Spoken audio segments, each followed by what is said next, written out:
Cool. So my name is Bethany. I am from the Information Lab. I'm a consultant and trainer here at the Information Lab. And just to introduce you, in case you don't know who we are, the Information Lab is a consultancy and training partner for both Alteryx and Tableau. So we provide all our customers with training and go into their offices. Well, pre-COVID would go into their offices to help them with any of their questions that they may have and go into consult with them. We also set up something called the Data School, which is training the next generation of analysts. So this is a scheme we set up where it's performance intensive training in both Alteryx and Tableau. And then that's followed by 4 6-month-long engagements at our clients. So if you're interested in that, go to our website and you can find out some more information. So just to give you a quick overview of what we're going to be looking at in the next hour.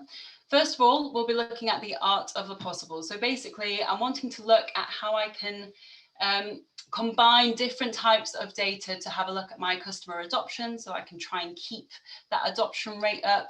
We're going to be looking at customer success as well. So figuring out which customers may be at risk of churn. We're going to be doing that by bringing together some product usage data, some net promoter score data, and also our standard Salesforce tables too. And then after that, we'll be having a look behind the scenes just so we can see exactly how I've made these views. And you'll see the different ways that I've combined these data sources, and we'll also just build out a really, really simple view using 2 data sources at the end. Okay, so let's jump straight into it. So let's think about this hypothetical company that we're a part of. So we are a software subscription company and we're selling these 6 different softwares, and we can see those across the top here. Now, as a product sales manager, what I'm really interested in knowing is how successful are my products, what's the usage like for each of my products, and where might I be able to cross-sell. So try and find some white space across the usage in for my customers and figure out where I might be able to sell them a new product. Okay, so what we have across the top here is the coverage for each of these different products across all of my customers. So for my product FixFlex, right at the very top there, 81.8% of all of my customers are using that specific product. If we go down to the bottom, then the product with the least coverage is Conclux, and we've just got 72.7% of my customers using that product. What we also have here is the average price per license sold. So obviously, if I've got a product which has got really high coverage and a really high average price, then that's great because I'm getting lots of money and I'm getting my product out to lots of people to try and help them. In the reverse of that, if I've got, say for Ahsoka, for example, if I've got a product which has got a high average license price, but it's not got as much coverage, I might want to try and sort of push that product a little bit more to some new customers. Okay, so the way I'm going to try and figure out which customer I might want to push to is by looking at 2 separate things. So I want to have a look at the products that they're currently using and to see if they are currently active in it. So how many of the licensed users that they have are actually actively using that product. And we're also wanting to look at how big they are in terms of license revenue. So how willing might they be to spend a little bit more money with us. Okay, so at the moment, I've got all of my different accounts down the left-hand side there, and I've got all of my different products too. So it's white space analysis. I need to try and find the white space in this heat map. Now, looking at the bottom 2 products that I've got in terms of coverage, Ahsoka obviously has a much, much higher license cost. So this is where I'm going to try and push the sale of that product. So let's have a look at which customers specifically are not using that product. So who could I sell this product to? Okay. So now I've got all of my different customers down the left-hand side here who aren't using Ahsoka, and I can see the user activity in the past month for all of the products that they do have or the products that they are using. So right at the top here, I've got Kosh Halvorsen, which is an a customer of mine in the education industry. They're quite a small customer, but they've got a pretty good usage across all of the products that they're using. One down from that, I've got Harvey Nader, and that's a medium-sized company in the technology industry. And again, they've got a pretty good usage across the products they're using, apart from maybe this one at the end, Conclux. Okay, so having a look at the usage rates of all of these customers and all the products that they're using at the moment, I'm going to try and pinpoint maybe these top 3 as ones that I might want to look at to try and sell Ahsoka, because they've got quite a good adoption rates across the products that they've got. So it means that their users are quite active. They might be quite willing to learn a brand new product. Okay, now looking at the license revenue for those customers. Obviously, I'm going to try and pick a customer who's already spent a fair bit of money with us, because then they're already quite invested in us, so they're more likely to buy another product.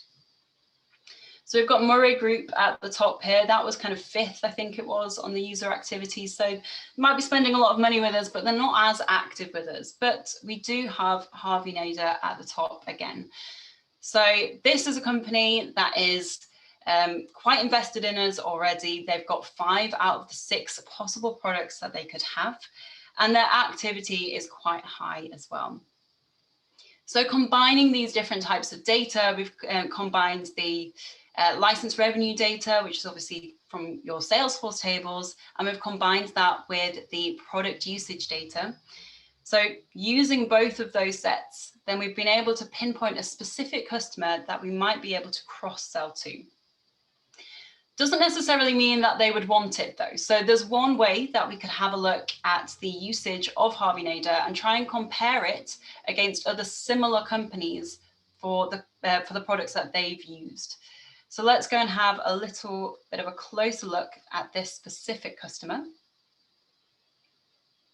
And we can go ahead and look at the comparable accounts. So what we're doing now is finding all of the other accounts that are in the same industry, that are the same size, and we're looking for the accounts that are actually using the product that Harvey Nader aren't. So we can see that we've got these 7 different customers here. So we've got 7 medium customer accounts in the technology industry that are using Ahsoka, and this is the product that we're wanting to try and sell to Harvey Nader. Got a bit more information about Harvey Nader up here as well. So we have the total amount of license revenue that we're getting from them. We can see that they're currently using 5 out of the 6 possible products. And out of all of the users that are licensed in those products, we've got 100% of them are using at least one of those products. So obviously, I think it was Conclux that had a drop in usage, and we can see that here. But all of the users that are licensed in Conclux are using something else. So all of the users that were licensed in Conclux that aren't using it anymore are still using another product from the range. So they're still quite invested and still quite active using our product. So I want to have a look at how the adoption rates might compare. So all of these adoption rates down here are the Ahsoka adoption rates. So we can see how actively these comparable accounts are using Ahsoka. But I want to have a look at how that might compare to the products that we're already using at Harvey Nader. So the longest running product that I have in this company is Sonair. So if I go ahead and click on Sonair, and then I can see how the other comparable accounts are using that product too. So how that usage is tracking. And we can see, again, it's doing pretty well. So it's quite a steady usage. We haven't had any major dips, maybe apart from this product here. Oh, sorry, this customer here. But it looks like all of these customers that are using Sonair and the Ahsoka product that we're trying to cross-sell have got a pretty consistent usage across the board. So if they're having success with that product, then maybe Harvey Nader would too. So at this point, what we could potentially do is maybe speak to some of these customers who have been able to use Ahsoka successfully and see if we can ask them to build up a use case to take to Harvey Nader to say, look, this is something which is working really well in this customer, and you might want to use it too. So you might want to have a look into this new product, Ahsoka, because it could help you. Okay, so that's our white space analysis. So we've been able to find a specific product and a specific customer that we might be able to cross-sell to. Now, obviously, once you've sold your products to your customers, you want to make sure that they're doing well as well. So you want to make sure that your customers are happy, that they're not going to cancel their contracts or not renew their contracts. So the product managers at this point might just want to double check and check in with the customer success managers. So let's switch views and go and have a look at our customer success pages. Okay, so there are a few different ways that you can figure out if a customer is engaged. And one of them is obviously looking at our product usage data. So there's a few different ways that you can cut this information as well. So let's have a look here at the top left. We've got the change in usage from the previous month broken down by each of my products.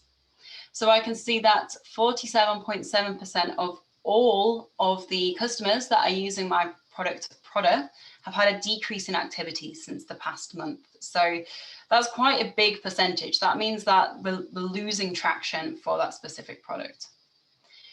But looking down at Ahsoka, which was the product we're wanting to try and upsell, we can see that we've had quite a big increase in activity, or there's been no change. So ideally, we would want an increase in activity for the customers that are already using this product.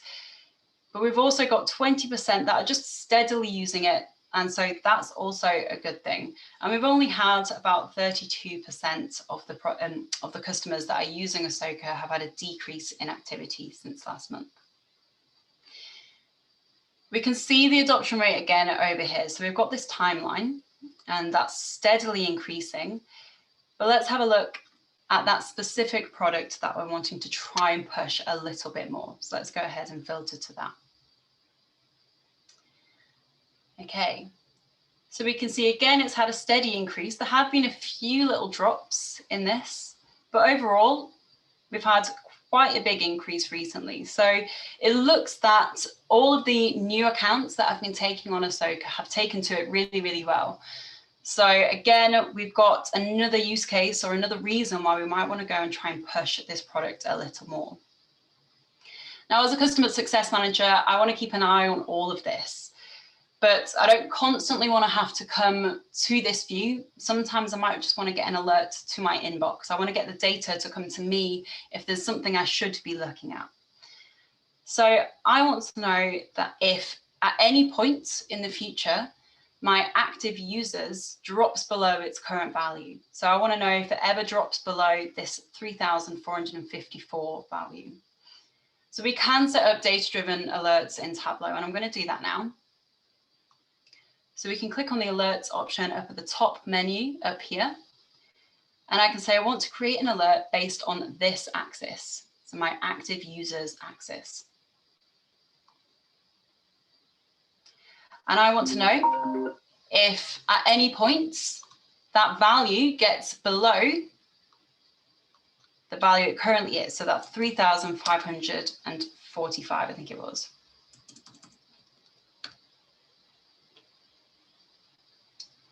Okay, actually, we'll just go slightly below that. Let's go 3,500.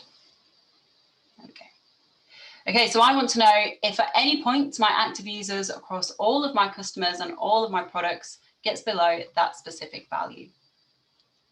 So now at any point, if that ever happens, if we ever dip back down again, I'm going to get an alert in my inbox so I can come straight to this view and try and figure out exactly which product that might have been in and see if I can go and speak to the product managers and try and up the usage there. Okay. Now down at the bottom, we've got a slightly different view of the same data. So this bar chart up here is having a look in the change in activity by product, but we might be interested in the change in activity by account. So each of these different points is representing a specific account. And we're only going to have one point on this chart for each account. And it's showing us the overall change in activity. So we can see here, if I look at this, this account, we've got Friesen. And across all of the different products that they're using, they've had an overall drop in activity or a decrease in activity. So 80% of all of the products that this customer is using has seen a decrease in activity, and that's been on average by about 30%. So obviously some of the products will have a higher decrease in activity, some of them will be lost or less. Some of the products might have had an increase in activity, but on the whole, we've had a decrease in activity for that specific account, which means that we've got some unhappy users there. We might want to figure out what's going on and see if they're at risk of, or if we're at risk of losing them. What we can also do in this case is actually just filter to a specific customer size. So maybe I only want to have a look at all of my large accounts. You could also, if you wanted to, filter to a specific industry. So we've got these 3 different industries here: education, financial services, and technology. But I want to just have a look at all of my larger accounts and figure out which of them I might be at risk of losing. Okay, so I've got these 4 large accounts that have all seen a total or an aggregate decrease in activity since last month. So I want to have a look at these specific customers and just make sure that I'm not at risk of losing them. So as a customer success manager, as I've said, I want to try and figure out which customers are looking like they're going to churn, and I want to try and make sure that doesn't happen. So let's go and have a look at the specific churn factors for these accounts. Okay. So now we've got a few more different data sets going on here. So we've brought in an NPS data set, so our Net Promoter Score. And as we can see, for those 4 different accounts that we have, they're all quite low, apart from this one here. So 8 is quite a high NPS score or NPS value, but 4, 5, and 6 are all detractor values. So these are our customers that we might want to check in with. We also have their license revenue, their total license revenue. So this is the value that we are at risk of losing if we lose that customer altogether. Now, down at the bottom, I've got a breakdown of each of those different customers and the products that they're using. And it's colored by if they are a high priority customer, a medium priority customer, or a low priority customer. So if it's a high priority customer, as you can see, your eye is drawn to this orange row here. And it's a high priority customer because it matches all of the different criteria that we have up here.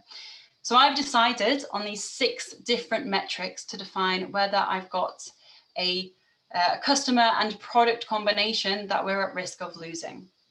So we can see that for Ocon Bartoletti, for the product Ahsoka, we've got only 50% of the licensed users are actually active.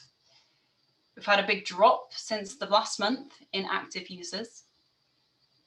They've got an NPS score of less or equal to 5. We've got a lot of cases currently in the Service Cloud. They usually have to wait quite a while to get to a resolution for their cases. So they've got to wait an average of 21 days.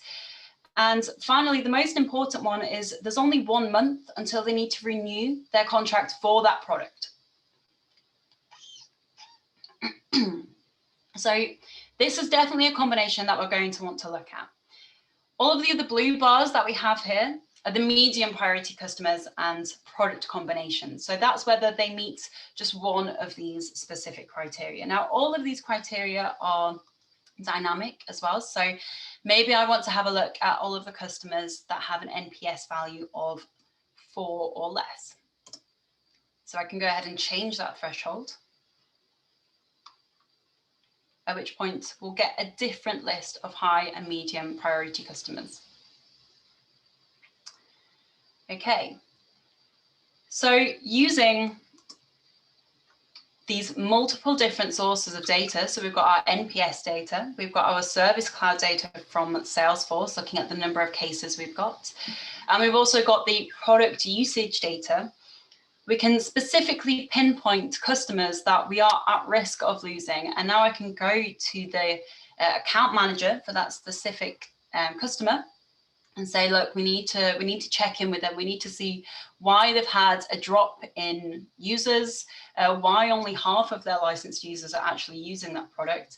And we need to try and see if we can come to some kind of agreement in a month so we can make sure we get that renewal. Okay, so that's kind of the art of the possible. Obviously, there's a lot going on here. And we're going to go into the Tableau desktop side of things now. So you can see how I've brought together multiple different types of data. Okay, so this is the actual workbook that I'm using. So this is what I've published. You can see that I've got my white space dashboard here. My comparable accounts, obviously I haven't got anything chosen yet, any specific accounts, that's why that's empty, and so on and so forth. So you can see that I've got all of these different sheets, and they're all coming from just one data source or one specific combination of data sources. So up at the top left, you'll see that I've got two connections. And if I zoom in on these, you can see that I've got this top one is my Salesforce data. And this is just going to give me all of my standard connections. So all of my, my case tables, so all of the different cases that have been sent into my Service Cloud. My account information, the contract information, so I know how close they are to renewal. And then what I also have is my SQL Server database. And this is where I'm storing my data for product usage and also my NPS values for each of my accounts. So I've got two completely different sources of data, Salesforce and my SQL Server data. And we're sort of making them speak to each other in this view. So what we're having a look at is loads of different tables that we've got a relationship between. So we've got our product usage data has got a relationship to our Salesforce data here, which is looking at my contracts, products, and accounts, and so on. Now, this is that table was actually a combination of different Salesforce tables. So we can see that here. So you're not specifically limited to just one table. Within Tableau, you can actually join all of these different Salesforce tables just so you can make sure you've got all of the different information you need. And then you can join that onto whatever you've got in other sources like SQL Server, as we have in this case. So for all of those different dashboards, those 4 different dashboards, we were using 2 types of connections, Salesforce and SQL Server, and combining them to make all of those different insights. So let's actually try and make a version of this. I'm going to show you how you can bring together these different types of data. Okay, so let's start a new Tableau.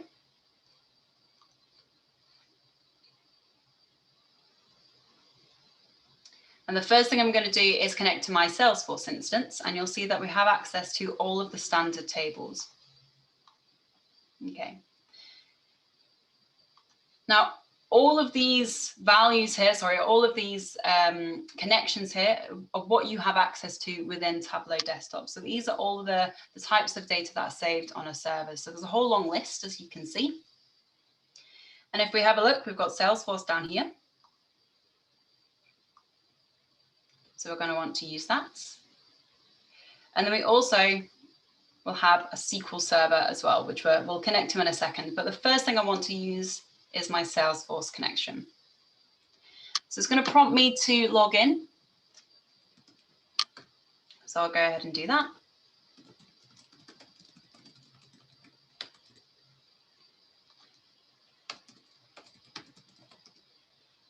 Probably going to ask me for a code. Yep, so I'll just double check that I've got that.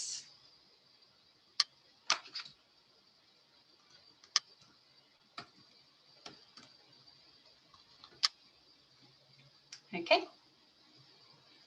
So we've just gone and created a connection to our Salesforce instance. Now you'll see there's 2 different sections on the left-hand side of this connection pane now. We've got our standard connections. I'll explain what those are in a second. And we've also got all of the tables. You can see there's a whole load of them here. So we will connect to some of these. Now, when you're connecting to Salesforce, Tableau already know that you're going to want to try and bring together a load of different tables because you don't have all the information in just one table. So for your account table, for example, you obviously have all the information about that account, but you don't have all the information about the person who owns that account or who created that account. So when you use Salesforce within Tableau, they created these standard connections, which is actually a predefined join of different tables to get you all the information you might need for your opportunities, for example. So if I go ahead and drag on my opportunities standard connection,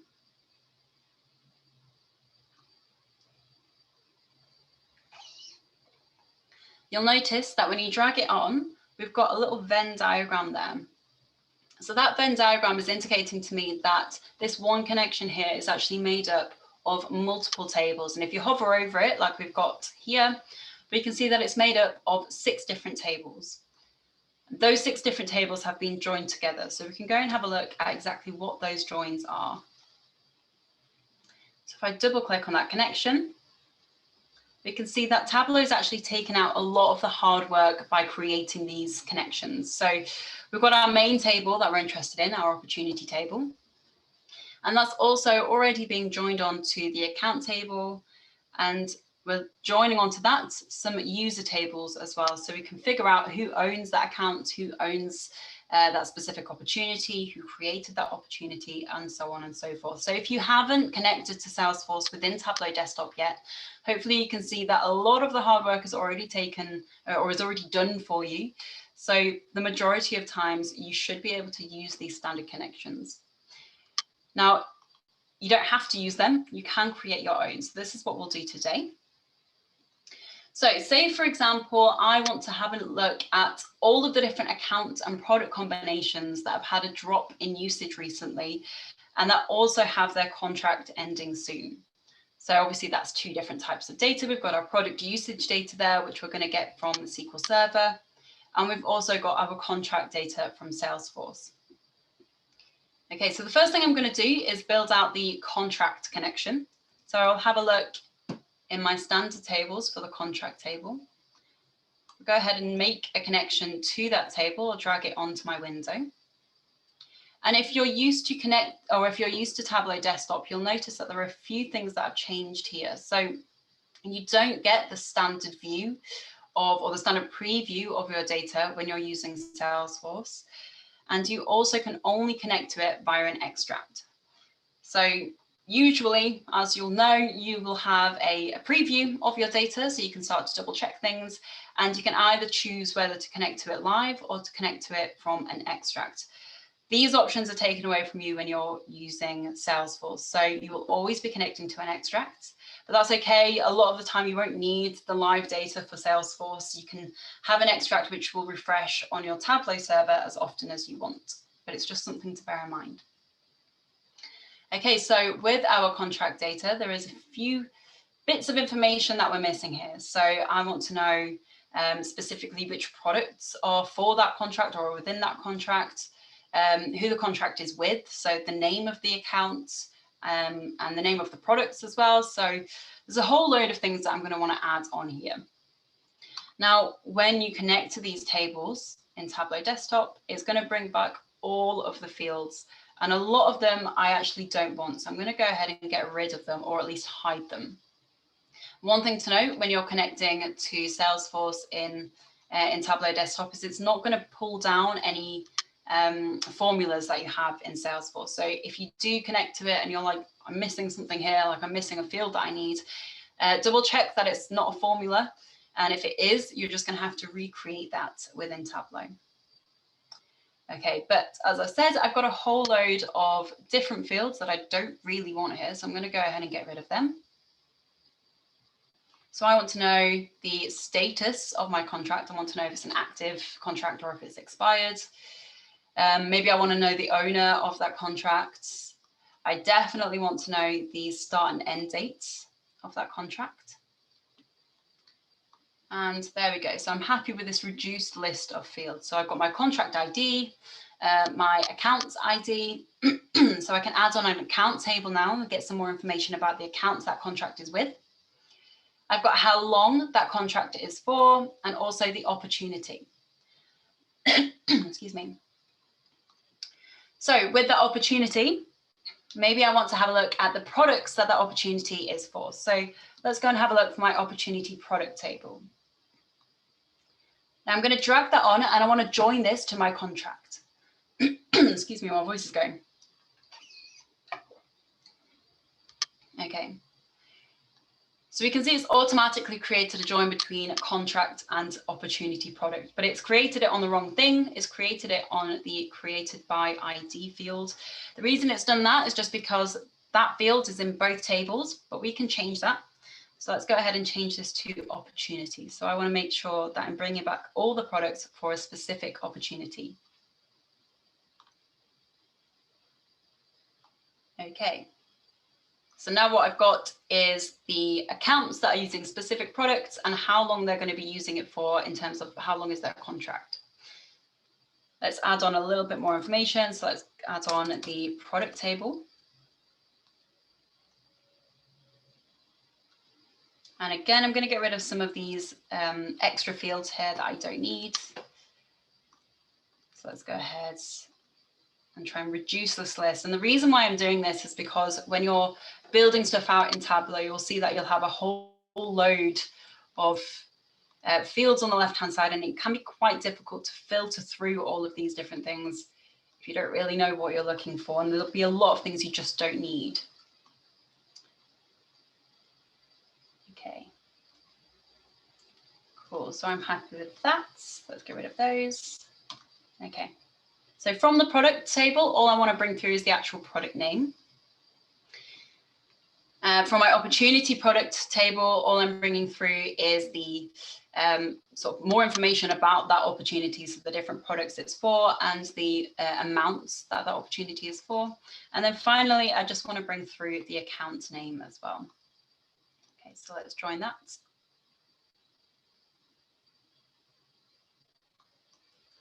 That not drop, there we go. Okay, cool. All right, and that has created a join on the correct thing, so that's fine. So we're bringing back all the account information for the accounts that we've got contracts for. Okay. And again, I'm just going to go ahead and get rid of a few of these extra bits of information that I don't need, just to try and reduce that list.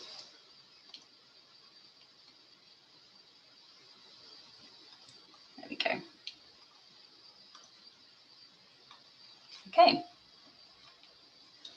Cool, so I've now got one connection to Salesforce, to my Salesforce instance. We're bringing in 4 different tables and joining them together in order to get all the information about the contracts that we have. So I want to know which accounts are going to be using which products and how long for. So the one thing that I'm missing now is what's the activity of those specific accounts and those products. So I need to create another connection now. So I can go ahead and click Add next to my connections list. And this time, I want to connect to Microsoft SQL Server, and you'll see down here that my Salesforce option is now grayed out. So you're only ever going to have one connection to Salesforce. You'll only ever need one connection to Salesforce, but you can have multiple connections to your Microsoft SQL Server if you're wanting to look at different databases. Okay, so I only want to have a look at one specific database. This is just going to give you a bit of a warning as to what you're limited to when you're joining or when you're using your SQL Server databases with Salesforce connections. So this is essentially what I spoke about earlier.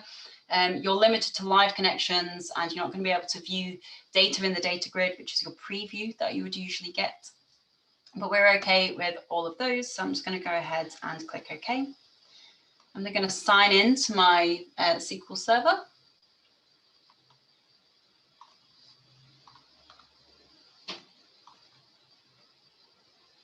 Like so.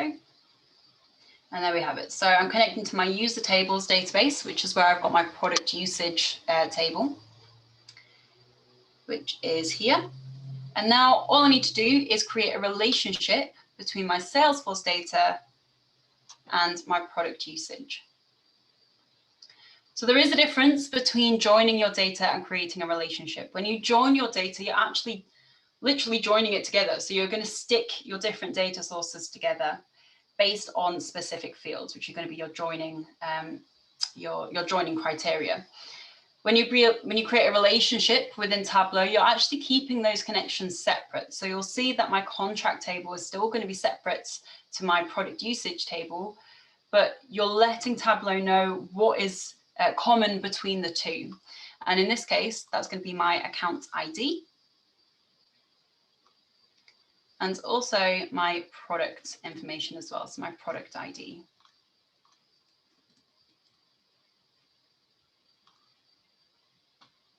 Okay.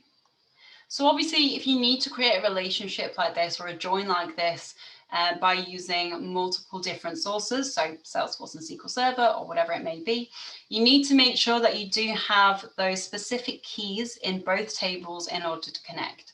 So with our product usage table, we have our Salesforce IDs in there for both account and product, which is enabling us to actually create this relationship. Obviously, if you don't have that, you might need to include some kind of a lookup table just to make sure that you can get these data sources to speak to each other.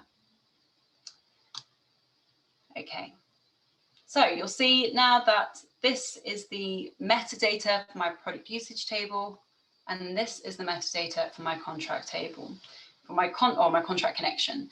For my contract, you'll see that I've got multiple tables down here, but it's joining it together, so that's why they're all coming in one big long list for that specific connection.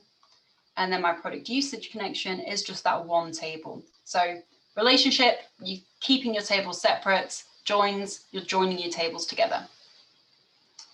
Okay, so let's go ahead and start a new sheet. It's going to ask us to create an extract of this. As I've said, you need to create extracts when you're using Salesforce. Just leave it with that standard name.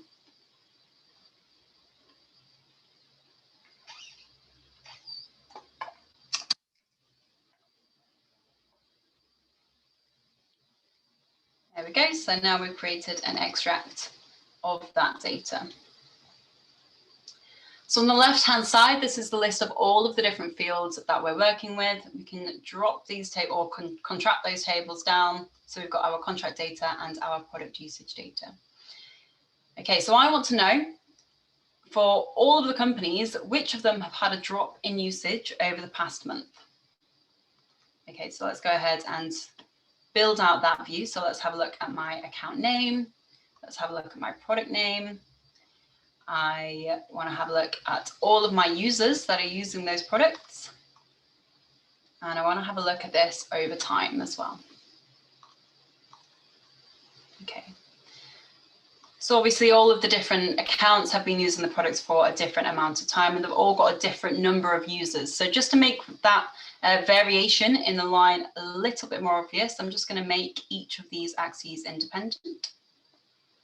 There we go. Okay, and what I want to do is add in a label to say if we've had a decrease or increase in activity in comparison to the past month.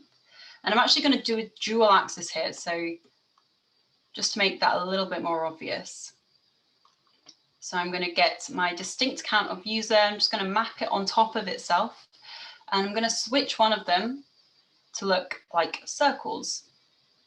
And I want to color these circles based on if it's been a drop or an increase.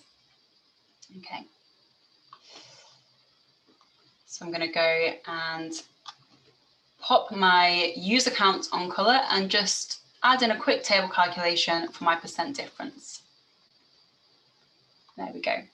So I'm just going to make it a stepped color just so we have just these two colors, and let's go for a nice bright reds and a nice bright green for whether it's been an increase or a decrease. Okay, there we go.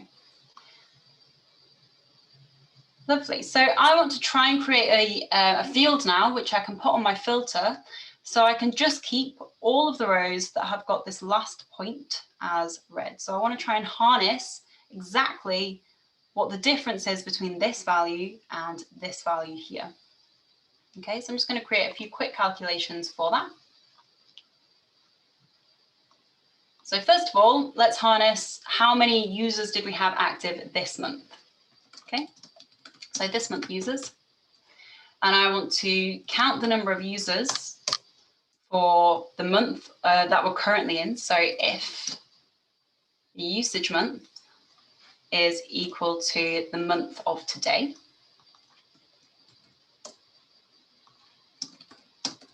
Then count the number of users.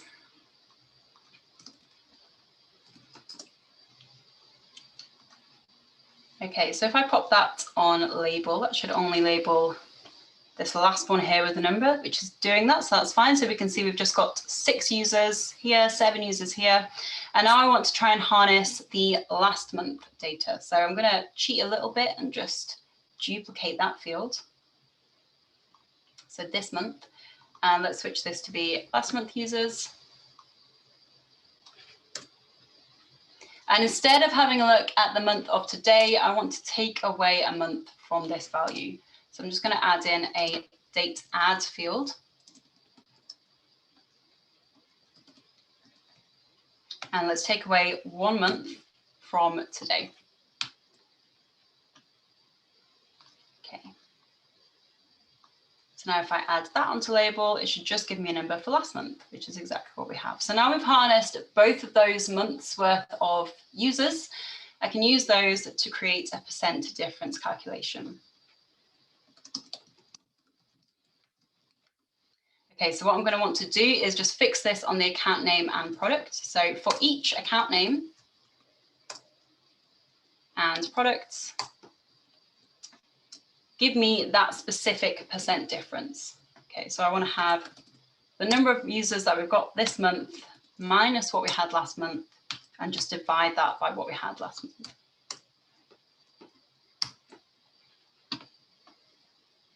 Okay. And then now if I add that onto a label, there we go. So we've got this percent difference here. And you can see that because we've done it as a fixed calculation, we've got that same value across all of these different points. All right, so this is what I'm wanting to use in a filter. So let's create another one. So let's say, has there been a decrease in activity? So I want to know if that value, the percent difference, is less than 0. Okay, and now we can go ahead and add that on to a filter. All right, so now what we've got, as you can see, is every single row that we have on the screen now is all of the user and all of the accounts and product combinations that have had a decrease in activity. Okay, so I want to know which of these have got a contract ending soon. Okay, so I'm going to create a slightly different view. So let's have a look at our contract table now. So we're going to build it out the same to begin with. So my account name and product name. I only want to have a look at the active contracts. So let's go ahead and filter the status to just be activated.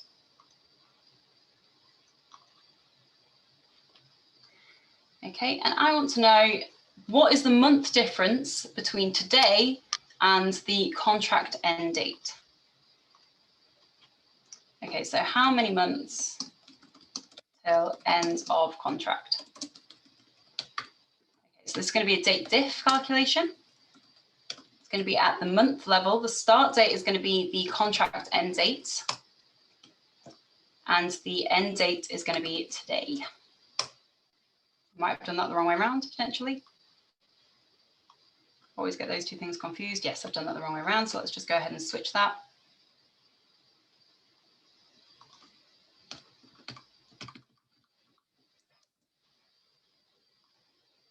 There we go. Okay, so now I can see how many months I've got until that specific contract for that account and product is going to end. Okay, I'm going to make a parameter to compare that against. So months until renewal limit. And let's say I want to know the contracts that are going to end in 5 months or less. Okay. So let's see if this value, so the number of months we've got until renewal, is going to be less than or equal to our limit. If I just go ahead and pop that on color, you'll see that it's now just going to color all of the lines or all of the rows here, the bars here, that are going to be less than or equal to 5. Okay, so I'm just going to keep all of the ones that are true in this case. Okay, so now I've got all of this information. I've got my accounts and products that have a decrease in activity, and I've also got the accounts and products that are going to be ending soon. So it's this specific filter that I've created that I want to try and put on my line chart so I can see exactly which customers I want to try and look after a little bit more. Okay, so let's go ahead and save this as a filter. So we'll call that contract ending soon. And so this contract ending soon, this has been used building all of the data that we've got, or only data that we've got from our contract tables, so from our Salesforce tables. But now we're actually going to use this and put it on a table or a view which has just been used using SQL Server data. Okay, so if I go ahead and pop that on a filter, you'll see that a whole load of them don't have their contract ending soon. So even though they've had, so all of these false ones, even though they've had a decrease in activity, their contract isn't ending soon. So we're not too worried about that. We could still go in and try and figure out why they've had a decrease in activity. But what I am interested in is all of the product and account combinations that do have a contract ending soon and have also had a decrease in activity, like so. So now this view is going to be completely dynamic. I can say, let's have a look at all of the contract and product combinations that have got a contract ending in 1 month or less. And so we've reduced that list now. So we're using 2 different sources of data. We've got one from SQL Server, which is our product usage information, and another one from Salesforce, which is our contract information. Bringing those together, we've been able to pinpoint specific accounts and products that need a little bit more attention. So now we could go to those accounts and say, hey, like, what's going on? Why have you got a decrease in activity for this specific product? Is it something we've done? Is it something we can fix? So we wouldn't have been able to do this without bringing those different types of data together. Okay, so just to round off, what we've done is have a look at 2 main different views. So we had a look at product usage views. So how successful were those products? How actively were our customers using them? Where might we be able to cross-sell some products using that white space analysis? And then we also had a look at a customer success point of view. So trying to figure out which customers are at risk of churning. We then had a look at probably more of a customer success view from behind the scenes, and building that out from scratch, we could figure out exactly which customers and products we might want to give a little bit more attention to. And you can see exactly how you can bring those different data sources together and what that can offer you. Okay, so what's next? If you haven't done it already, then definitely join our meetup group. This is a way for you to find out all of the different events that we're going to host. They used to look a little bit more like this, as you see on the screen, a bit more in person, but obviously everything's virtual at the moment. So yeah, make sure you sign up to that, and yeah, you should be able to get some information about all of the different training sessions that we're hosting, all of the different webinars like this one that we're hosting, and you can join more.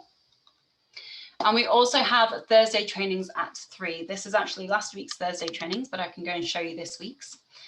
So these are some training sessions that we run every single Thursday. They're for an hour and a half, and they're for 4 different topics from both Alteryx and Tableau. They're completely free and open to anybody. So come along and join in with some of those. And if you do want information on those, you can find them at the meetup group or til.bi/talkdata. Okay, and let us help you. So if you have enjoyed today's session and you want to learn a little bit more, or you want this kind of work built out in your own companies, then get in touch with us at info@theinformationlab.co.uk. We can organise some consultancy, maybe scope out a project with you to see how we can help you. If you want some more corporate trainings and some more focused training for what you guys will be doing in your companies, then we can also do that. So get in touch with us. And if you are interested in joining the data school, then go to thedataschool.co.uk to find out more information about the application process for that. It's slightly different to your usual job application, so definitely go and check that out. I can see that I've got a couple of chat messages, so let me go and have a look at those. And I can see that Steph has. Thank you everybody for joining. If you've got any questions, then please feel free to send me an email if you want. My email is at the bottom of the screen right there. And I hope you've enjoyed today's session. If you've got any questions right now that you want to ask, you can put them on the chat. If not, I hope you all have a great day.